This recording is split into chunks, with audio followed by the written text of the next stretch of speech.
በያላችሁበት ጥሩ ጊዜ ነው የምንመኘው።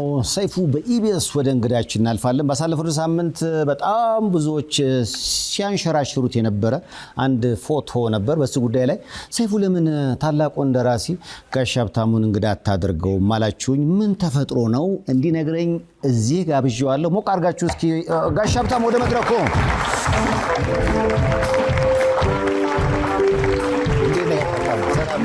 ሰላም አለን አለን።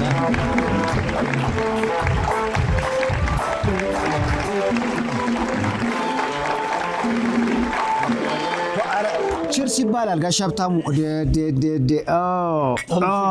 በነገራችን ላይ ጋሽ ሀብታሙ አለባቸው ከ8 በላይ የሚገርሙ መጽሐፍቶችን የጻፈ እጅግ አለ የምንለው ደራሲ ነው። በአደባባይ እና እንዴት ነህ ጋሽ ሀብታሙ? ሰላም ነኝ። ሁሉ ሰላም? ሰላም ነው አለሁ። ባሳለፍነው ሳምንት አንድ ፎቶ መቼም አንተም አይተው ሊሆን ይችላል ሰዎች ሲያንሸራሽሩት ነበርና በጣም ብዙዎች ይወዱሃል ለኢትዮጵያ ለሰጠው ግልጋሎት። ግን በዛ ደረጃ ደግሞ ይሄን ፎቶ ሲያዩ ደነገጡና ምን ተፈጥሮ ነው አሉኝ። ምን ተፈጥሮ ነው? ከዛ እንጂ ምንም አልተፈጠረም። ስራ ላይ ነበርኩ። እንደዚህ መጽሐፍ ጽፍ መሰጥ እንደዛ አይነት ነገር ሊኖር ይችላል። ያው እንግዲህ ባሳለፍነው ሳምንት ይህ ፎቶ መነጋገሪያ ሆነ። ምክንያቱም ኢቢኤስ ፕሮግራም የተለያዩ ስጦታዎችን መንገድ ላይ ለሚያገኘው ተመልካች የማደል ፕሮግራም አለው። በዛ አጋጣሚ እንግዲህ ጋሽ ሀብታሙ መንገድ ላይ ስታልፍ የምሳ ግብዣ ተደረገልህ። ያ ይመስለኛል እንግዲህ መነጋገሪያ የሆነው። ከቤት ወጥተህ ነው? ከቤት ወጥቼ ነው። እሺ። ከዛ ተቀበልክና ሄድክ? አዎ ተቀበየ። ስለዚህ ምግብ ሲቀበል የታየው ቪዲዮ ግጥምጥሞሽ እንጂ የሚመገበው አጥቶ እስከ ልመና የደረሰ ሁኔታ ላይ ሆኖ አይደለም የሚባለውን ነገር አንተም ታረጋግጥልኛለህ? እንዴት አያ። ምክንያቱም በትልቅ ኃላፊነቶች ላይ ነበርክ። ምን ሰርታል በኃላፊነት ደረጃ? የባህር ዳር ስራ አስኪያጅ ነበርኩ። ዋው! ለምን ያህል ጊዜ? 1-2 ዓመት። ዩኒቨርሲቲ ማስተማሪ ነበር ካል? አስተማሪ ነኝ። አስተማሪ። አሁንም? አዎ። ግን በኋላ ላይ ስሰማ ይመስለኛል እነዚህ ነገሮች ሁሉ ትተህ የሙሉ ሰዓት ደራሲ መሆን ፈለግ። ለድርሰት ራስን አሳልፈህ ሰጠህ ሊባል ይችላል? ይቻላል። እንግዲህ ሌላ መተዳደሪያ የለም። እሱ ነው መተዳደሪያው። በቀን ውስጥ የምሰራው ሌላ ነገር የለም። ሙሉ ጊዜ የምሰራው እሱን ነው። ስለዚህ መተዳደሪያ ከሆነ የሙሉ ጊዜ ስራ ነው ማለት ነው። ደራሲነት ያዋጣል? አያዋጣም አይደል? እውነት ለመናገር ማለት ታዲያ ካላዋጣ ትልቅ ኃላፊነቶች ላይ ነበርክ። ትልቅ ገንዘብ ማግኘት ትችላለህ ባለህ እውቀት። ለኑሮ የሚሆን ስራ እየተሰራ ጎን ለጎን ድርሰትን ለምን መጻፍ አልፈለግም? ይሄ አንዳንዴ እንደዛ አደርጋለሁ። አሁንም ወደ መምህርነት መለሳለሁ። ሁኔታውን አይና መለሳለሁ። እዛ ሰርቼ እዛ ጥሩ የሆነ ሲገኝ እንደገና መለሳለሁ። ድርሰት ደግሞ አይለቅም። አይለቅም። ምክንያቱም አስኳላ የሚገርም መጽሐፍ ነው። ያንተ ነው? የኔ ነው። ኧረ በእናታችሁ በጣም የሱፍ አበባ ያንተ ነው? የኔ ነው። ምክንያቱም 8ቱን ታላቁ ተቃርኖን ጨምሮ መጽሐፎችን ሳያቸው በጣም የተወራላቸው መጽሐፎች ናቸው አይደለም እንዴ? እና እነዚህ መጽሐፎች ሳይሆን ለምሳሌ የቄሳር እንባ በኮሎኔል መንግስቱ ዙሪያ የተጻፈ መጽሐፍ እኔ ራሴ ያነበብኩት መጽሐፍ ነው። እና እነዚህ መጽሐፎች ከጻፈ ጋሽ ሀብታሙ በገንዘብ ደረጃ መጠቀም ነበረበት ብዬ አስባለሁ። በመጽሐፎችህ አልተጠቀምክም? መጠቀም መኖር ነው እንጂ መጠቀም ማለት ማግኘት፣ ገንዘብ ማግኘት ብዙ አይደለም። ያኖራል። ኖሬበታለሁ። አሁን እየኖርኩበት ነው። ሲያስፈልግ እንዳልኩ ወጣ ብዬ ገንዘብ ወደሚገኝበት ደግሞ ሄዳለሁ፣ እመለሳለሁ። እንደዛ እየሆነ ነው የሚሰራው። በቄሳር እንባም ይሁን በሌሎቹ ጥሩ በመንግስት ሰራተኝነት በደሞዝ ከመኖር የተሻለ የሚባል ገቢ ተገኝቶባቸዋል እና ተጠቅሜባቸዋለሁ።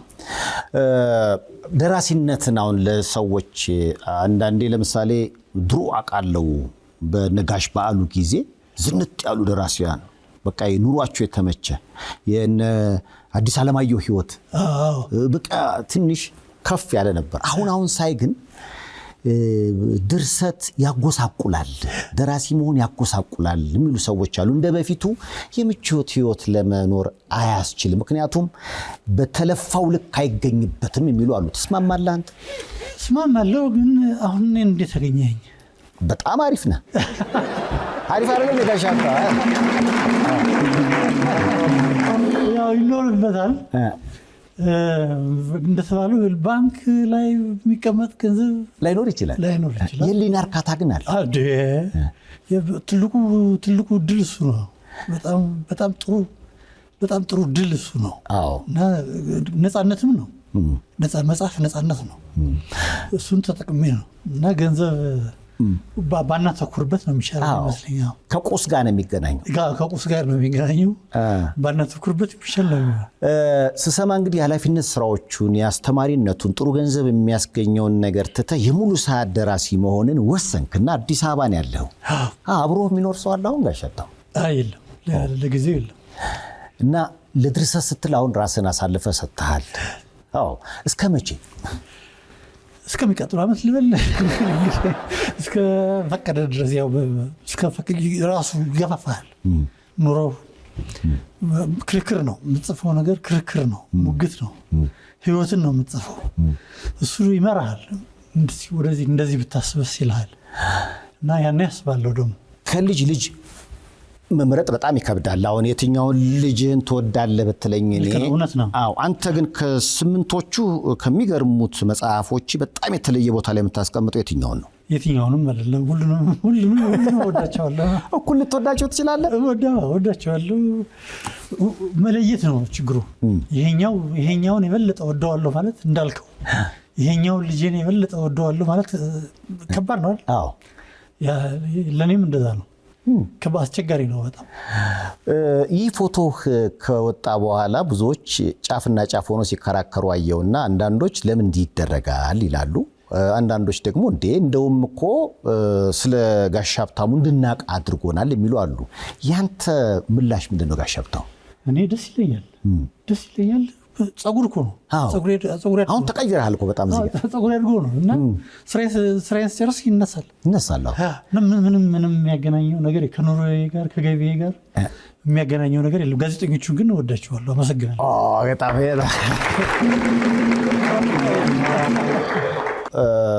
ውልደትህ ጎንደር ነው አይደል? ጎንደሬ ነኝ። ጎንደሬ ደስ ይላል። ተግደረደራለህ? እውነት እንዲህ አይነት ነገር ሲታየው ነው የትውልድ ቦታ ላይ ጓደኞች አካባቢ ቤተሰብ አካባቢ ምን ነገር ፈጠረ? ምንም ሳይ የትኛው ፒክቸሩን ሲያዩ እንትን አደረጉብህ? ጫና አሳደሩብህ? ምንም ነገር የለም። አልፎ አልፎ እንደዚህ ይሆናል። አሁን ከዚህ በኋላም እንደዚህ ሊያጋጥመኝ ይችላል። ምክንያቱም አሁን አዲስ መጽሐፍ እየጻፍክ ነው? አሁን እያሰብኩ ነው። እያነበብኩ ነው። ዋው በጣም ደስ ይላል። ስላንተ አሁን ስሰማ ለሀገሩ በጣም ያስባል፣ ለሀገሩ ይጨነቃል እና ለራሱ ሳይሆን ለሰዎች ነው የሚኖረው ይሉሃል። ተስማማለህ አንተ? አልስማማም። ሀገሬን እወዳለሁ። ለሀገሬ ስል መኖር ብችል በጣም ደስ ይለኛል። ለህዝብ ስል መኖር ብችል በጣም የምመኘው ነገር ነው። ደስ ይለኛል በጣም። ግን ያን ማድረግን እርግጠኛ አይደለሁም። የመሳካቱን እርግጠኛ አይደለሁም። ታጋይ ነበርክ? አልነበርኩም። አንዳንድ ሰዎች የነበርክበት ትልቅ ኃላፊነት ቦታ ስለነበረ ታግሎ ነበር እያሉ ሲጽፉ ሊሆን ይችላል። እንደዛ ሊጽፉ ይችላሉ። አልነበርኩም። ስለ ወጣትነት እስኪ ንገረኝ። ወጣትነቴ እንደ ማንኛውም የገጠር ልጅ ትንሽ ከተማ ውስጥ ነው ያደግኩት። ወደ ትምህርት አተኩር ነበረ። ያው በሃይ ስኩል ላይፍ ከዛ ዩኒቨርሲቲ ገባሁ። ከዩኒቨርሲቲ ወጣሁ፣ መንግስት ሰራተኛ ሆንኩ። እንግዲህ አብዛኛው የወጣትነት ጊዜ በዚህ ነው ያለፈው። ምክንያቱም የተመረከው በአዲስ አበባ ዩኒቨርሲቲ የፖለቲካል ሳይንስና ዓለም አቀፍ ግንኙነት ነው። በጣም የሚገርም ተማሪ ነበር ይለዋል። ሞክር ነበር ነው ሊባል የሚችለው። ጥሩ ስሜት አለኝ። ሞክር ነበር። መጽሐፎችን አሁን ሳይ ብዙ ጊዜ የሚያተኩሩት ልቦለድ የሆኑና ግን ደግሞ ያሳለፍነውን የፖለቲካውን ህይወት በዛ ውስጥ የመስጠት ነገር አለ። ይህንን አጻጻፍ ድሮም አሁንም በቃ የጋሽ ሀብታሙ መለያ ሆኗል። እንዴት እንደጀመርከው ታስታውሰዋለህ? ስነ ጽሁፍ ጀምሬ ትዝ ሲለኝ ማንበብ ስጀምር መጻፍ ጀምሬያለሁ። እሺ። እና ብዙ ማስታወሻ ይዝ ነበረ በኪሴ ይዤ ዞር ነበረ። እሺ። እና ጥቅጥቅ አድርጌ ጽፌ መልሼ ሳነበው ደስ ይለኝ ነበረ። እና እንደዚህ እያደረኩ ነው የጀመርኩት። ይሄ እየሰፋ ሄዶ ባህር ዳር የባህልና ቱሪዝም መምሪያ ኃላፊ ነበርኩ።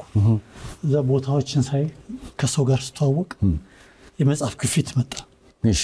ያን ማስታወሻን አይቶ እንደገና ያን ስጽፍ መጽሐፍ ሊሆን እንደሚችል ገባኝ።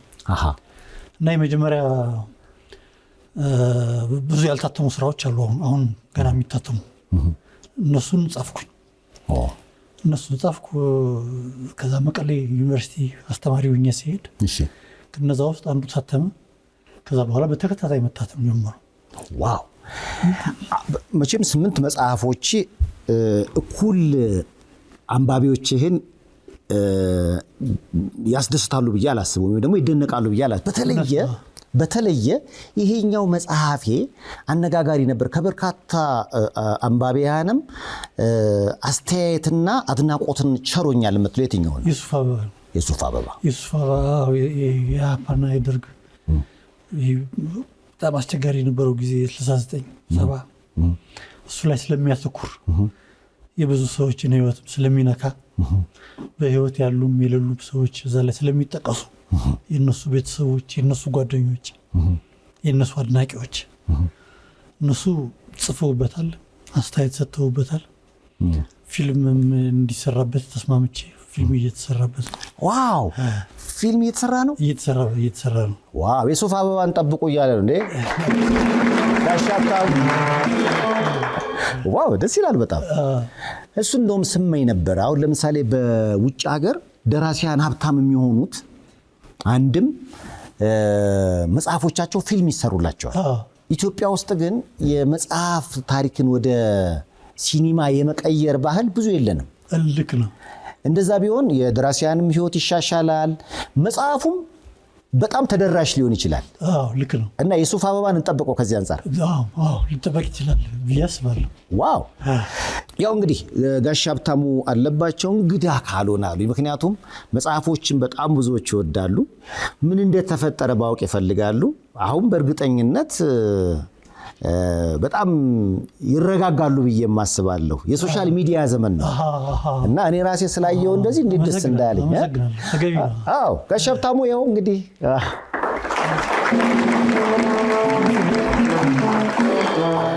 በጣም እጅግ የምናከብረው ደራሲ ነው ጋሽ ሀብታሙ። የብዙዎች ጥያቄ ነበረ፣ እስኪ ጋብዘው አላችሁኝ።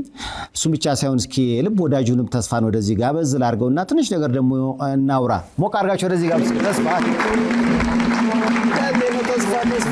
ሰላም ነው። እስኪ ያረፍበት። ያው እንግዲህ በጣም በሳል በሆኑ ስራዎቹ ነው ጋሽ ሀብታሙ የሚታወቀውና ብዙዎች ደወሉልን እንዲያረ እንደው በኋላ ላይ ስጠያይቅ ደግሞ በቃ የሆነ ነገር ይፈጠርና ወደ ሌላ አቅጣጫ ደግሞ ሐሳብ ይሄዳልና በነገራችን ላይ በጣም ነው የምንወድ። እድሜ ከጤና ይስጥ። እውነት ይሄ የእናንተም የጓደኞቹ እንግዲህ አስቸጋሪ ሳምንት ያሳለፋችሁ ይመስለኛልና እንዴት ነበረ? በአጋጣሚ ነው ያየነው። የቆየ መሆኑን የተረዳሁት ጸጉሩ እንደዚህ እንዳልነበረ ስለማቅ ለኔም ይሄ ቆየ ቪዲዮ ነው፣ ግን ባንዲ ቫይራል የሚባለው ነገር ሆነ። ያው ቤተሰብ ተደዋወልን።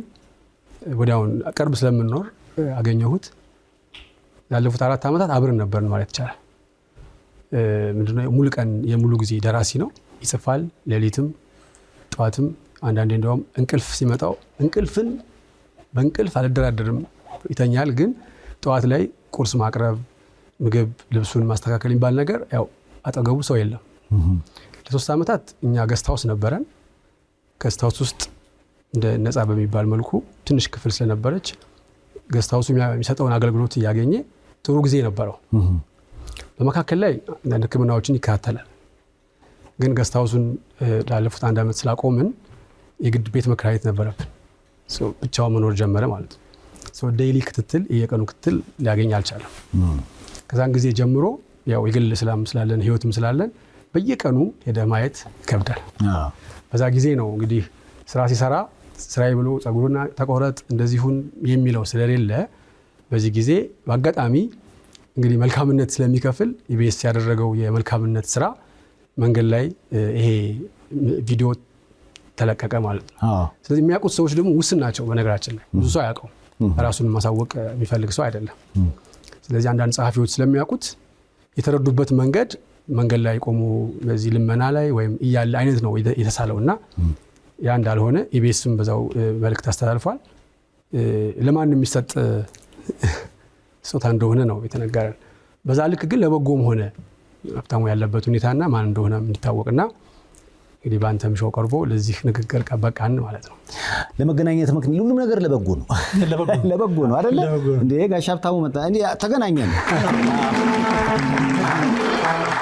ስማርት ቴክኖሎጂ በመታገዝ የፊት ገጽን ወይም የጣት አሻራን በመጠቀም በራስ አገዝ አገልግሎት ወይም በባንካችን ሰራተኞች ታግዘው ሂሳብ መክፈት፣ ገንዘብ ገቢ ወጪ ማድረግም ሆነ ሌሎች ፈጣንና ደህንነቱን የጠበቀ የተሟላ የባንክ አገልግሎቶች ያገኛሉ። አቢሲኒያ የሁሉም ምርጫ። ከ20 ዓመታት በላይ በመሃል ዋሽንግተን ዲሲ በልዩ ቤተሰባዊ ፍቅርና ትጋት ሁሌም የማይቀያየር እውነተኛ ኢትዮጵያዊ ጣዕም ከኛ ቤተሰብ በልዩ ሙያ ተከሽኖ ለናንተ ኑ ወደ ቤቶ ሀበሻ ገበያና ሬስቶራንት። የንባብ ባህላችን እንዴት ትገልጿል? አሁን ጥሩ ነው። ጥሩ ለኔ ያው አንባቢ አለ ብዬ አምናለሁ። ምክንያቱም ገቢ አግኝቻለሁ፣ ኖሬበታለሁ። ስለዚህ መጽሐፍ ተሽጦ መኖር ከተቻለ ሀብታም መሆን ባይቻል እንኳን መኖር ይቻላል። ይሄ ደስ ይላል በጣም መኖር ይቻላል። እንደ ጓደኛ እንደናንተ አይነት እውነት ጥሩ የሚያስብ ጓደኛ በዙሪያ ማግኘት በጣም ደስ ይላል። በጣም ይወዱሃል፣ ይንከባከቡሃል። ምክንያቱም አንተ ድርሰቱ ላይ ጭልጥ ብለን የምትገባው መጽሐፍን ነው የምታስበው። ስለራስ ላታስብ ትችላለህና ጓደኞችን በአደባባይ አመስግናሃል ብዬ አላስብም ጋሽ ሀብታሙ። በመጽሐፍ ነው የምመሰግነው እና በዚህ አጋጣሚ እንደው እስኪ በዚህ አጋጣሚ እሱ አሉ ውጭም አሉ የሚጠብቁን አሉ። እነሱን ቤተሰቦቼን፣ እናቴን፣ አባቴን በጣም በጣም ከልብ አመሰግናለሁ። አንተንም አመሰግናለሁ። ኧረ ምንም ችግር የለም። ምክንያቱም መጽሐፎችን በርቀት ነበር የምናውቃቸው። አዲስ መጽሐፍ ሲመጣ ብዙ ጊዜ እንዲያስተዋውቁ እዚህ ድል እናመቻቻለን። በርካታ ደራሲያን መጥተው ያውቃሉና ጋሽ ሀብታሙ ተገናኝተን አናውቅም፣ ግን አሪፍ መጽሐፎች እንደምትጽፍ በእውቀቱ ስዩም እና ለምሳሌ የቄሳር እንባን አንብበው ያለኝ ተወዳጁ ደራሲ በእውቀቱ ስዩም የሚገርም መጽሐፍ ብሎ ማለት ነው። እሱንም አመሰግናለሁ። በእውቀቱ እየተመሰገንክ ነው እንዴ? ደራሲያን ግን ህብረት አላችሁ? እኔ ብዙ አይደለሁም። ለምንድን ነው? ምክንያቱም በትክክል ለመናገር አስቸጋሪ ነው። ጊዜ ግን ውድ ነው። ጊዜ በጣም ውድ ነው። ቁጭ ብላችሁ ለማውራት እናንተ በቃ በተናጠል መጽሐፉ ላይ ነው እዛ ላይ ማተኮር አለ እና በጣም ጊዜ ውድ ነው። በእኔ ህይወት ጠዋት ቁርስ በልቼ ነው ቁጭ ምለው፣ ለስራ ቁጭ ምለው፣ ምሳም እዛው በልቼ ቤቴ ወደ ማታ ሲሆን ነው የምወጣው፣ ምሽት ላይ ነው የምወጣው። እና በተለይ ስራ ከያዝኩ መጽሐፍ ከጀመርኩ የመጀመሪያውን ፔጅ ከጻፍኩ የመጀመሪያውን ገጽ ከጻፍኩ የመጨረሻውን ገጽ እስከምጽፍ ድረስ ለምንም ነገር ጊዜ መስጠት ይከብዳል። እና ይሄ ጥሩ ነው ጥሩ አይደለም መከራከር ያስቸግራል። ስራው ማለቅ የስራው ባህሪ ነው ተብሎ ቢወሰድ ነው የሚሻለው። ያው በ1983 ከአዲስ አበባ ዩኒቨርሲቲ በፖለቲካል ሳይንስና ዓለም አቀፍ ግንኙነት ነው እንግዲህ የተመረቀው። መጽሐፎችም ላይ ፖለቲካ ይጎላል እና ፖለቲካ ደግሞ በኢትዮጵያ ብዙ የሚያጨቃጭቁ ነገሮች አሉት እና ፖለቲካን መሰረት ያደርጉ ልቦለድ መጽሐፎችን መጽሐፍ ሰላም ይሰጣል። እንዳልኩ የተለያየ ፍላጎት ነው ያለ። ስለ ኢህአፓና ስለ ደርግ ስትጽፍ ሞት ያለበት ነገር ነው። ሰዎች ሞተዋል። ስለዚህ ስትጽፍ መጠንቀቅ አለብህ። ልትነካት ትችላለህ። የሰው ታሪክ ልትነካት ትችላለህ። በጥሩ ባልሆነ ነገር ልታነሳት ትችላለህ። ያለ ስም መስጠት ሊመጣ ይችላል። እንዲህ አይነት ነገሮች አሉ። እነዚህን መጠንቀቅ ከተቻለ እና በሐቅ በእውነት ምንም የግል ስሜትህን ሳታስገባ ለሀገሪቱ ሰላም ለሀገሪቱ የፖለቲካ መረጋጋት ሲባል እንደ ትንሽ አስተዋጽኦ ላድርግ ብለህ ከጻፍከው ይቻላል፣ መኖር ይቻላል፣ በሰላም መኖር ይቻላል። ችግር አልገጠመኝም በግሌ። ያስከፋኸው አካል የለም ያለኝ የለም። እሺ ያስደሰትከውስ? እንግዲህ አንብበው እነሱ ናቸው አንብበው ተስፋ እነ ኢህአፓዎች ለምሳሌ አሁን ሱፍ አበባ ላይ ነጭ ሽብር ቀይ ሽብር በሚባለው ሂደት እስካሁን ያልተፈታ ነገር አለ ለእኛም ለትውልዳችን። እዛ ላይ ማን የጀመረው ቀይ ሽብር ነጭ ሽብር በሚለው ለምንድን ነው ከተማ ትግል የገጠር የሚል ገና ያልተፈታ ችግር እስካሁን ያለን ስላለ እሱ እዛ ለማስቀመጥ ሞክሯል። እና እንግዲህ እነ ክፍሉ ታደሰ ጽፈዋል፣ ትንሽ ቆጣ ብለው ተቆጥተው ጽፈውበታል። አጠቃላይ ግን ሀብታሙ አምራች ነው መጽሐፍ፣ የማይነካው የፖለቲካ ታሪክ የለም። ለምሳሌ ስለ ልጅ ኢያሱ ብቻውን ጽፏል አንፋሮ። የኢትዮጵያን ታሪክ ደግሞ ከዚህ ከፖለቲካል ሂስትሪ እና ኔሽን ስቴት በጣም ከባድ እስካሁን ያልተፈታ ጥያቄዎች አሉ። እሱን በፖለቲካ ሳይንስ ትምህርት እንዲገባ አድርጓል። በተለይ ታላቁ ተቃርኖ ማንም ኢትዮጵያዊ ከቻለ ቁጭ ሊያነበው የሚገባ መጽሐፍ ይመስለኛል። ኢትዮጵያ የ100 ዓመት ታሪክ ነው የ3000 የ4000 የሚለውን መልስ እንድንመልስ እንድናቅ። ስቴት የሚባለው ኢትዮጵያ ሞደርን ኮንሴፕት ነው። ስቴት ከሚኒሊክ ወደዚህ ነው ስቴት የሆነችው። ስቴት ማለት ምን ማለት ነው? ትርጉሙን ይነግርሃል እዛው። ኢምፓየር ግን ለብዙ ዘመናት የብዙ ኪንግደሞች ውጤት ስለሆነች ኢትዮጵያ ኢምፓየር ሆና ቀጥላለች። ስለዚህ ይሄን መለየት እንዳለብን በፖለቲካ ሳይንስ ነው የሚመለሰው በሚል መጽሐፍቱ እኔም ለማንም ኢትዮጵያዊ ብዙ አስተምሮናል። ግን ይህ ሁሉ አምርቶ እኔ ተጠቅሟል ብዬ አላምንም ነው። እንዳልኩ ቁስ ነገር ብሎ ያስባል፣ ቤት የለውም። ስለዚህ ይሄ ቤት ይገባዋል ባይ ነኝ ከምንም በላይ። እንዳልኩ ደግሞ ስራው ክትትል ስለሚፈልግ ጠዋት፣ ምሳ፣ እራት፣ ልብስ እነዚህ ቤዚክ ነገሮች ሊሟሉ ይገባል። እሱን ለማሟላት እሱ ግድ ስለማይሰጠው ያን አጥቷል። ስለዚህ ብዙ ሰዎች የሚጠይቁን ያሉት እናግዘው፣ እንርዳው። እሱ ደግሞ ይሄን አይወደውም። ይሄ ጥገኝነት ወይም ራስን ሰው ማስቸገር ስለሚመስለው። በግልጽ ግን ቤት የሚገባው በቋሚነት አስቤዛ ህይወቱን ቀጣይ ህይወቱን በጤና እንዲኖር የሚያስችለው ከጤናም አንፃር አሁን ያየነው የጀመርነው ነገር አለ። ምክንያቱም አማኑኤልም ሄዶ ታክሞ ወጥቷል ከዚህ በፊት 2-3 ወንድሙ ከክፍለ ሀገር እየመጣ በየጊዜው ያን ማድረግ ይከበደውና እሱም እንዳደራነት ለኛ ሰጥቶን እኛም ያቅማችንን ሞከርን 3 ዓመት። እንዲያውም ኢትዮጵያ ውስጥ ስንት ሆቴሎች አሉ፣ ስንት ገስት ሃውስ አለ። እንዲያው አንድ ገስት ሃውስ አንድ ሆቴል አንድ ታዋቂ ደራሲ ቢይዝ ቀላል መልካምነት አይደለም። ብዙ የሚፈጅ ነገር ብዙ የሚጎዳ ነገር ስላልሆነ ማለት ነው። ስለዚህ እነዚህ አይነት ሰዎች ለእኔ ቢዩቲፉል ማይንድ ናቸው። አሁን ቢዩቲፉል ማይንድ የሚባል ፊልም አለ። ቢዩቲፉል ማይንድ ዋው ራሴል ክሮ ኖቤል ተሸላሚ ነው። የሚገርም ፊልም ነው። በህይወቴ የምወደው ፊልም ነው። ያን ፊልም ኢትዮጵያ ውስጥ ያየሁት እኔ በሀብታሙ አለባቸው። ኖቤል መሸለም የሚገባው ሰው ነው። ከምን ነው የምናገር? ለኢትዮጵያ ታሪክ ያለብን የታሪክ የፖለቲካ ክፍተት ለመሙላት የሞከረ ሰው ስለሆነ ማለት ነው። ከጤናም ከአይምሮም አንጻር የዚህ የአይምሮ ስራ ነው። አይምሮ የሚታመም አንድ ሰው ይመስለኛል አይምሮ በጣም ሲሰራ ነው። በጣም ይደክማል፣ አይምሮ ያመርታል። በዛ ልክ ሲዞፌርና ታዋቂ በሽታ ነው። አንዳንድ የሌሉ ነገሮችን አሉ ብሎ የማሰብ ግልጽ ከተነጋገርን ያ ነገር ስላለ ያንን ይፈልጋል፣ ክትትል ይፈልጋል።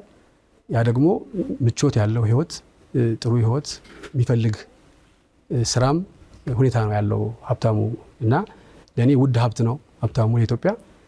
እንግዲህ ኖሮኝ ሳይሆን አንድ ሰው ሁለት ነገር ካለው አንድ አከፍል እንደሚለው ባህላችን እንደዛ ነው። ከዛ አንጻር እዚህ ድረስ ደርሰናል። ከዚህ በኋላ ግን ሰይፍሻ አንተም ጋር መቅረቡ ትልቅ እድል ነው። በመልካምነት ሀብታሙ ልናግዘው ምናልባት እንደ ጓደኛ አሁን ፊት ለፊት ማውራት ከተቻለ ቅድም እንዳልከው ነው እነዚህን የሚገርሙ 8 መጽሐፎች ጽፎ ቤት መኖሪያ ቤት አለማግኘት ወይም ደግሞ የራስ ቤት አለመኖር ትንሽ ይከብዳል ማለት በለፋው ልክ አልሰጠነውም ማለት ነው። እኔ የሚገባኝ እንደዛ ነው። ቅድም እንደውም እሱ ሊያድበሰብሰው ሞከረ። ግን የውጭ ደራሲያን እንደው ይቅር የሀገራችን እንኳን ደራሲያን በአንድ መጽሐፍ እኮ ህይወት አንዳንዴ ሲቀየር እናያለን። እና አንዳንዶች እንደውም ማይተው እንዴ እነዚህን የመሳሰሉ መጽሐፍ ጽፎ እኛ በልክፋቱ ልክ አልሰጠነውም የሚሉ አሉ። ተስማማለህ አንተ?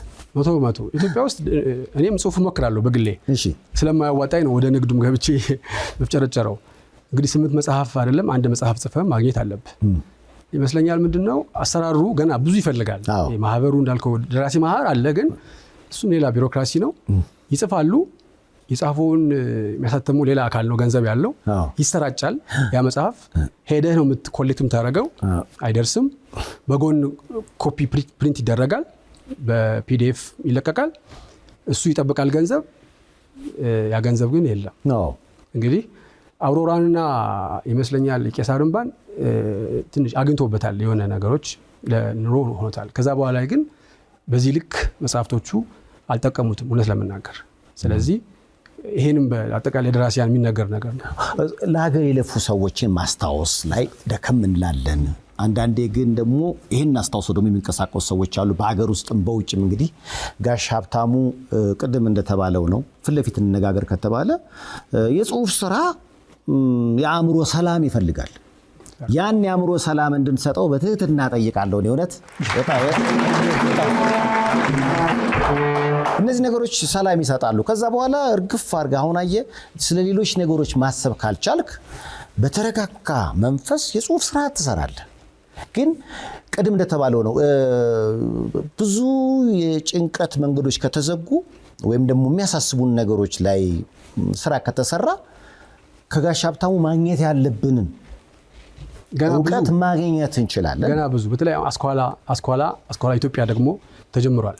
አስኳላ ኢትዮጵያ አስኳላ የሚለው ኮንሴፕት እኔ በጣም ያደነቁት መምህርም ስለነበርኩ አስኳላ ምንድነው ስኩል የሚለው ኮንሴፕት አስኳላ በጣሊያንኛ ተሰራ ከውጭ የተቀበልነው የትምህርት ስርዓት ውጭን መምሰል ሆኖ ስለመጣ ኢትዮጵያ እንደዚህ ከቀየራትና በጣም ከባድ ካረገባት ነገር አንዱ አስኳላ የሚለው ኮንሴፕት ነው ብሎ አንድ መጽሐፍ ጽፏል።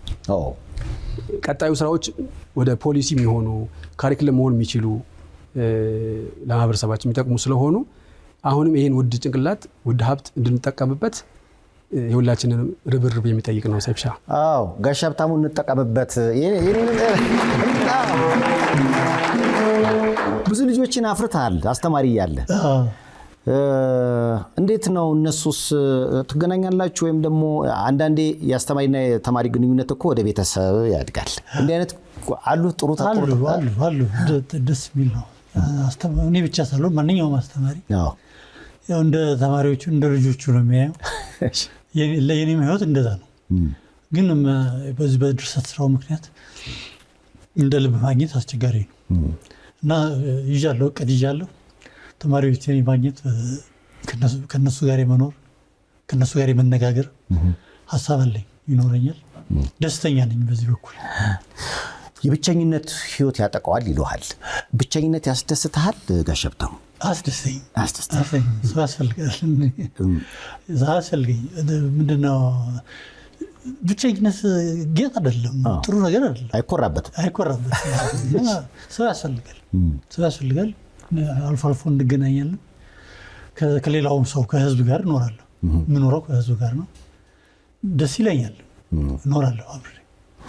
ምናልባት ተስፋ በዚህ አጋጣሚ ቅድም እንዳልከው ነው ጋሽ ሀብታሙን እንጠቀምበት። ከቤት ጀምሮ የሚያስፈልጉት የተለያዩ ነገሮች አሉ። እውነቱን ለመናገር በዚህ መንገድ ይሄ ነገር ያስፈልጋል ከተባለ ከሰራኸውና እየሰራህ ካለኸው ጉዳይ አንጻር ሰይፉ በኢቢኤስ ሁሌም ያንተ አጋር ነውና እንደ ቤተሰብ የምታስቡት ወይም ደግሞ እንደ ጓደኛ የምታስቡት ነገር ካለ በዚህ አይነት መንገድ መተባበር አለብህ ለሚለው ሐሳብ ሁሌም ከጎናችሁ ነኝ ለማለት ወዳለሁ። አሁንም ያው በቤተሰቦቹ በወንድሙና በእህቱ የተከፈተ የንግድ ባንክ ሂሳብ አካውንት አለ። በሱ መሰረት ብዙ ሰዎች ይጠይቁን ስለነበረ በሱ መሰረት አሁን አይወዶም አፕቲፉነት ለመናገር ይሄ እርዳታ ምናምን ይመስለዋል። እንደዛ አይደለም፣ ግን ኢትዮጵያውያን ማገዝም ይወዳል ሰው። አሁን ላኩልን በጣም በውስጥ መስመር የሚላክልኝ እሱ ነው መልእክትና ከዛንጻ የወጣ አካውንት አለ። እሱን ተጠቅመን ማድረግ የምንችለው ካደረግን እውነት ለመናገር ሀብታሙን መጠቀም ችግር የለም። ችግር ይገባኛል። አሁን እኮ ምን መሰለህ አንተ ስራ ላይ እንድታተኩር ነው ጋሽ ሀብታሙ። አሁን ወዳጆች ጓደኞች እኮ የሚተጉት ሰርተሃል እኮ ስራህን። እኔ አሁን ለምሳሌ እነ ጃፋርን ብናናገር እነዚህን ስራዎች በአዲስ መልክ እንደገና ገበያ ላይ ብናወጣ እኮ አንተ የሰው ጅማ ለሰው የምትሰጥ ሰው ነህ፣ ለሰው የምትተርፍ ሰው ነህ። ግን አሁን እኛ የሚሰማን የሰራውና የሰጠህን ልክ አልሰጠንም ነው እያልን ያለ ነው። ያንተ ያልሆነ ነገር አንሰጥህም እኮ የራስህን ነው የምንሰጥህ። ስለዚህ በትህትና እንግዲህ የጋሽ ሀብታሙ መጽሐፎች በአዲስ መልክ እንዲታተሙና ይህን የመሰለ እውቀት እንድናነብ መጀመሪያ በአክብሮት እኔ ግብዣ አቀርባለሁ። ያው እንግዲህ እንደው አካውንቱ እዚህ ስራ አለ፣ ሌላ አይደለም። መጽሐፎቹ በቅርብ ቀን ይታተማሉ። የምናግዘው የራሱን መጽሐፍ ለራሳችን ጥቅም ስንል ማለት ነው። ራሳችን እያነበብን አስኳላን፣ የሱፍ አበባን፣ የቄሳር እንባን፣ ታላቁ ተቃርኖን እያነበብን የምንከፍል በራስ ስራ ነው እንጂ የእኛን የሆነ ነገር አንሰጥህም፣ ያንተን ነው የምንሰጥህ። በነገራችን ላይ የጋሽ ሀብታሙን መጽሐፎች መግዛት ማንበብ ጥቅም ለራስ ነው። ከዛ አንጻር እንግዲህ ኢቢኤስ ቴሌቪዥን አስኳላ መጽሐፍህን የ100,000 ብር ገዝቷል። አካውንቱ እንዲሁ ይፋ እንዳይደረግ። ሌላው እንግዲህ ዶክተር ያሬድ ኢሳያስ ይባላሉ። እሳቸውም የኒውሮ ሳይንስ መጽሐፍ ቅጽ 1ና 2 ያወጡ ናቸው። እሳቸውም ካንተ መጽሐፍ የሱፍ አበባ የተሰኘው መጽሐፍን የ100,000 ብር ገዝተዋል። ሌላ ደግሞ ምናልባት ቀድም ያለው ነው፣ ማንኛውም አይነት ብቸኝነት ሊወልዳቸው የሚችሉ ችግሮች ካሉ ደግሞ በዙሪያ ሁሉም ሰው አለ። ምንም ሀሳብና ጭንቀት እንዲገባ እንደውም ከብቸኝነት ጋር በተገናኘም አብረውህ ምናልባት አንዳንዴ ሰውም ስለሌለ የሚፈጠሩ ነገሮች ስለሚሆኑ አብረውህ ሊሆኑ የተለያዩ ተቋማት እገዛ ሊያደርጉልህ ሁሉ ዝግጁ ናቸው። ችግር የለም። ከልብ አመሰግናለሁ። ብቻ አለን ለማለት ነው። አለን ነው። ምክንያቱም አሁን ለምሳሌ አዲስ የምትሰራውን መጽሐፍ ማሳተም አለብህ። ችግር የለም። ምንም አይነት ችግር የለም። አዎ፣ ከዛ አንጻር ምናልባት ጓደኛ ስለሆነ እሱ በጉዳዩ ላይ ሀሳብ ስጥበትና ችግር የለም። ያው እሱ እንዳልኩ ገዛ ሁሌም ይለኛል፣ አንድ ሰው ራሱን መቻል አለበት ከሚል አንጻር ነው። እኛ ግን ደግሞ እንደ ኢትዮጵያዊነትም እንደ መልካምነትም አይዞ ከጎንነን እንዳልከው ቅድም መጽሐፍቶቹ ሊታተሙ እንደገና በደንብ ነፃነት እንዲኖር ከማድረግ አንጻር ስለሆነ እንደገዛም እንደደታም ሳይሆን ምስጋና እንወዳሃለን እናከብራሃለን ነው። ሀብትሽ ሌላ ነገር የለው። ይሄ እርዳታ የሚባል ነገር ሲጀመር ጋሽ ሀብታሙ እንዴት ነው ይረዳል እንጂ እንዴት ይረዳል አይደል? እንደዛ ሳይሆን እኔ ለምሳሌ የሚጸጽተኝ ነገር አለ። የሚጸጽተኝ ነገር ምንድነው? መጽሐፎቹ ሰው ጋር እንዲደርሱ ማድረግ፣ እንዲተዋወቁ ማድረግ። ለምሳሌ የኪነ ጥበብ ሰዎች አልበሞቻቸውን ይሰራሉ፣ ኮፒ አድርገን እናባዛለን። የኪነ ጥበብ ሰው ሲታመም አማራጭ የለም እባካችሁ ይላል አይደለም? ያኔ እኮ ሰብስበን የምንሰጠው የራሱን ገንዘብ ነው። ምክንያቱም የኪነ ጥበብ ስራውን ህገወጥ በሆነ መንገድ ተጠቅመንበታል። መስጠት ያለብንን ገንዘብ በጊዜው አልሰጠነውም። ከዛ በኋላ ግን ያው ነገሮች ወደ ሌላ አቅጣጫ ሲሄዱ እንሰጣለን። ይሄ እንደ ማንቂያ ደውል ነው። ለምንድን ነው ሰዎች ጥሩ ነገር በሚሰሩበት ሰዓት የስራቸውን ዋጋ ማንከፍላቸው? ስለዚህ ያ ሰው የሰው ገንዘብ አይደለም የሚሰጠው የራሱን ነው የሚያገኘውና በዝንብት የምትለው ነገር ካለ ተስፋ ይሄው ነው። ሰይፍሻ በጣም እናመሰግናለን። ይሄ ሁሉ ውጤት የመልካምነት ውጤት ነው። መልካምነት ኢትዮጵያዊነት ነው። አሁንም እንደዚህ አይነት ሰዎች ካሉም ከዚህ በላይ ብዙ አምራች ያሆኑ እናግዝ። መልካምነት ኢትዮጵያዊነት ከዚህ በላይ መልክት የለኝም። ያው እንግዲህ የጋሽ ሀብታሙ ወዳጆች ናችሁ፣ ጉዳዩ ያሳስባችሁ አጠገቡን ያላችሁትና ከዛ አንጻር አንተ ብቻ ሳትሆን አቶ ፍሬውም ይታየኛልና እሱንም እንጋብዘውና እናውራ እስኪ። አመሰግናለሁ በጣም እሺ፣ እንገናኛለን። ሰላም እንዴት ነው? ሁሉ ሰላም? የጋሽ ሀብታሙ ጉዳይ አሳስቦህ መጀመሪያ እንደውም የደወልከው አንተ ነው። ወዳጅ ነህ አንተም?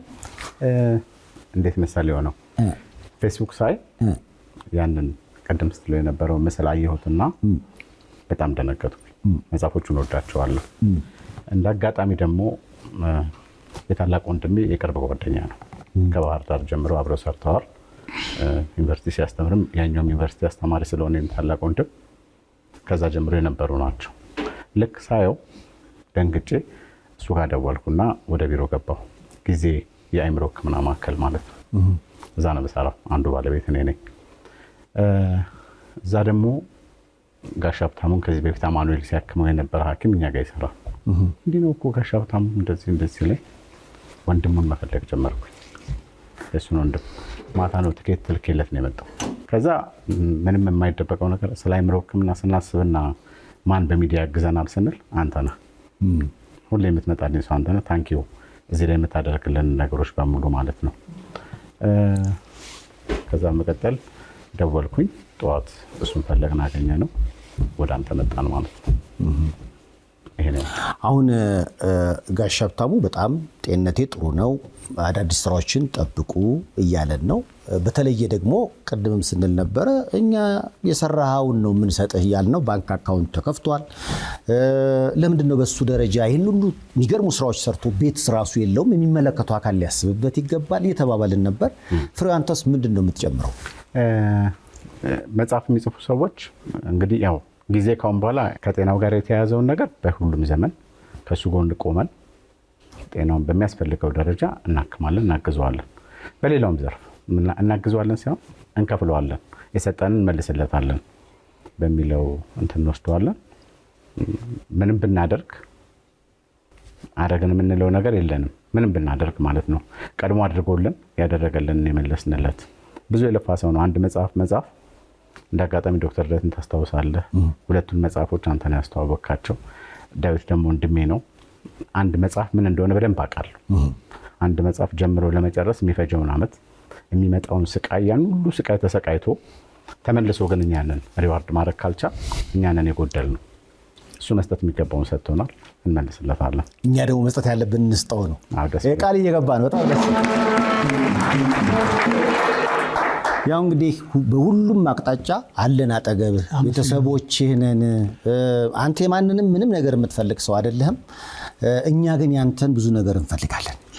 መጽሐፎችን በተለይ ጀመርካቸው እነዚህ መጽሐፎች ማለት ብዙ ክፍተቶችን የሞሉ ናቸው።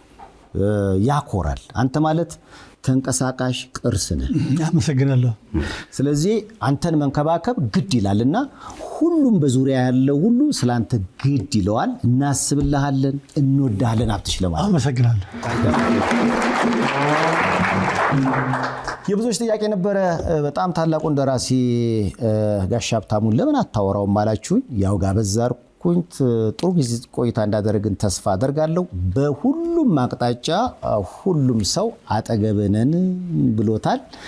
ከመልእክቶች በኋላ እኛም እንመለሳለን። እድሜ ከጤና ተመኙላቸው። እናመሰግናለን።